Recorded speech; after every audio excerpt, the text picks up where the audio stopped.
درود بر شما همراهان عزیزم. ممنون که ما را همراهی میکنید. بسیار بسیار از کامنت های پر انرژی شما سپاسگزارم و باعث میشه که بنده به وجد بیام و قدردان زحمات شما هستم.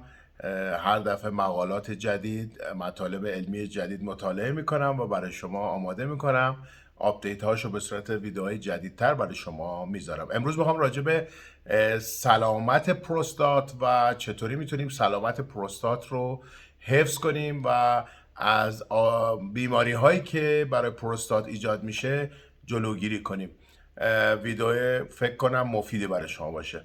من دکتر علی اکبر کرمی، جراح کلی و مجاری ادراری، آندرولوژیست، عضو هیئت علمی دانشگاه علوم پزشکی خدمت شما هستم. امیدوارم مطالبی که میگم برای زندگیتون و سطح داناییتون مفید باشه. خب همونطور که عرض کردم امروز میخوام راجع به پیشگیری از بیماری های پروستات برای شما صحبت کنم. یعنی در واقع نوعی سلامت پروستات رو چجوری میشه سلامت پروستات رو نگه داریم. هر عضوی از بدن راهکارهایی داره که میشه سلامت اون بافت رو تضمین کرد، از تغذیه، ورزش یا مشکلاتی. ببینین برای هیچ راهی وجود نداره که ما بتونیم از رشد پروستات جلوگیری کنیم. این در کله، اما میتونیم رشدش رو، سرعت رشدش رو کم کنیم، سرعت رشدش رو تأخیر بندازیم، نیاز به درمان رو به تأخیر بندازیم. به جای اینکه در سن 50 سالگی نیاز به درمان داشته باشیم میتونیم به سن 70 سالگی برسیم. در مقالات اخیر، من در مقالات 2 سال اخیر رو که مطالعه میکردم، مهمترین عاملی که در سالهای اخیر با بیماری های پروستات همراه بیماری های مقاربتی هست. ویروس های مقاربتی، ویروس هایی که در اثر تماس جنسی وارد پروستات میشن، باعث شدن که بزرگی خشخیم پروستات و حتی متاسفانه سرطان های پروستات به جلوتر بیاد و سن درمان کمتر بشه. یعنی در سن کمتری نیاز به درمان بشه. ویروس هایی مانند HPV و انواع عفونت های مقاربتی. من خیلی واضح میخوام امروز با شما صحبت کنم. تماس جنسی با افرادی که نمیشناسید و احتمال آلودگی با ویروس های HPV دارن میتونه باعث آسیب بافت پروستات و نفوذ این ویروس ها در بافت پروستات بشه. چون جریان خون بافت پروستات خیلی کمه، نفوذ داروها بسیار بسیار بده، حتی در حالی که ما برای HPV داروی ضد ویروس هم نداریم. شاید من این جمله رو بگم، خیلی ها الان بگن این چقدر مثلا راحت صحبت میکنه. ببینید در رابطه جنسی مقعدی آقایونی که رابطه جنسی مقعدی برقرار میکنن، احتمال آلودگی پروستات و مجرای ادراری با باکتری های روده‌ای بسیار بالاست. دفعاتی که این کار بیشتر انجام بشه، باکتری های روده‌ای بیشتری وارد پروستات میشن و عفونت های التهابی مزمن پروستات ایجاد میکنن.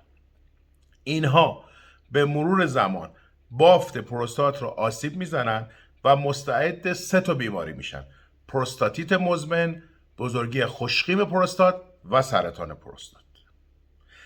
در مقالات به شدت تاکید شده که در رابطه مقعدی حتی با همسر این موضوع باید لحاظ بشه. در مورد مسائل اخلاقی اینهاش من اصلا نمیخوام صحبت کنم، ولی استفاده از کاندوم بسیار بسیار بسیار مهم هست. پس رابطه مقعدی به خودی خود ممکنه عبور باکتری های روده‌ای رو به داخل پروستات تشدید کنه بدون که فرد مطلع باشه. این در رابطه با عفونت‌های عادی. در مورد عفونت‌های تناسلی گفتم، HPV و انواع ویروس‌های ناشناخته دیگه که امروزه شاید هنوز مشخص نشده بیماریزایی سرطانزاییشون، ولی این ویروس‌ها وارد پروستات میشن و به مرور زمان باعث بزرگی خشخیم پروستات و یا سرطان پروستات میشن. لذا اینها اولین عامل. دومین عاملی که میتونه بسیار تأثیر داشته باشه برای پیشگیری از بزرگی خشخیم پروستات، رابطه جنسی بیشتر. هرچه تعداد دفعات رابطه جنسی بیشتر باشه، احتمال بزرگی و سرطان پروستات در سالهای آینده کاهش پیدا میکنه. چرا که دفعات رابطه جنسی باعث تخلیه ترشحات پروستات میشه و التهاب داخل پروستات رو کاهش میده. در بسیاری از مقالات و کتاب ها اومده که هرچه رابطه جنسی بیشتر باشه این مشکلات در آینده کمتره. خب اینم خیلی خوبه، اینم خیلی خوبه برای سلامت پروستات. سومین نکته‌ای که بسیار مهمه و التهاب پروستات و بزرگی خشکی پروستات رو تشدید میکنه، نگه داشتن ادراره. وقتی ادرار رو نگه میدارید، التهاب زیادی در اثر بافت اسیدی، مایع اسیدی ادرار در بافت پروستات ایجاد میشه. التهاب موجب پروستاتیت حاد و مزمن و در نهایت بزرگی خشکی پروستات و حتی سرطان پروستات میشه. پس تا میتونیم پروستات رو ما ادرار رو نگه نداریم.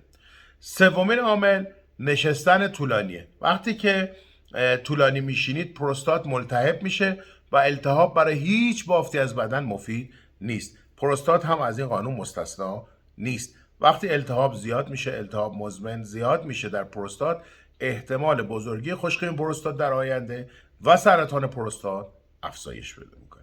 این هم نکته بسیار مهمی بود که عزیزان باید راجبش یک تغییر سبک زندگی بدن، مثل کارمندها و راننده ها. اینها مستعد بزرگی خشکیم پروستات هستن. پس 3 دسته رو من الان نام بردم. اونایی که مولتی پارتنر هستن، اونهایی که با عفونت‌های مختلف، رابطه مقعدی، نگهداشت ادرار و نشستن طولانی مدت، اینها افرادی هستند که مستعد بزرگی خشکی پروستات هستند و فرد رو زودتر و در سن پایینتر مستعد درمان پروستات میکنن. وگرنه نمیشه جلوی بزرگی پروستات رو گرفت، ولی میشه به تأخیر انداخت، علائم کمتری رو در فرد ایجاد کرد. مصرف غذاها معمولا تأثیری نداره. بسیاری افراد میگن ما مشکلی نداریم، تخم کدو، گوجه فرنگی اینها میخوریم و ممکنه در آینده دچار مشکل پروستات نشید. اینطوری نیست. اینکه شما مراقبت‌های اصلی رعایت نکنید و با خوردن تخم کدو، نمیدونم روغن تخم کدو یا مثلا گوجه فرنگی بخواین جلوی سرطان پروستات یا بزرگی پروستات رو بگیریم. اینهایی که گفتم اثبات شده است. افزایش دفعات سکس خیلی، رابطه جنسی خیلی مهمه.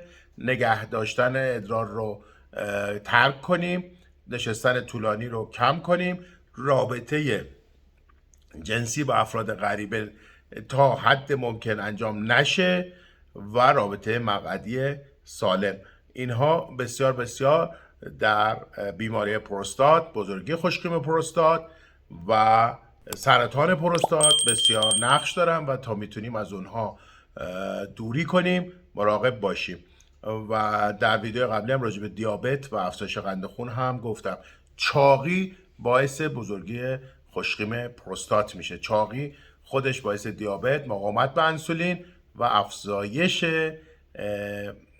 انسولین در بدن میشه و خود افزایش انسولین، همچون که در ویدیو قبلی گفتم، باعث بزرگی خشکیم پروستات میشه. مراقب سلامتی خودتون باشین. عمر داره با بهداشت و امکانات درمانی که میاد بسیار طولانی تر از گذشته میشه. حیفه که ما نتونیم از این طول عمر استفاده کنیم. شاد و سلامت باشید.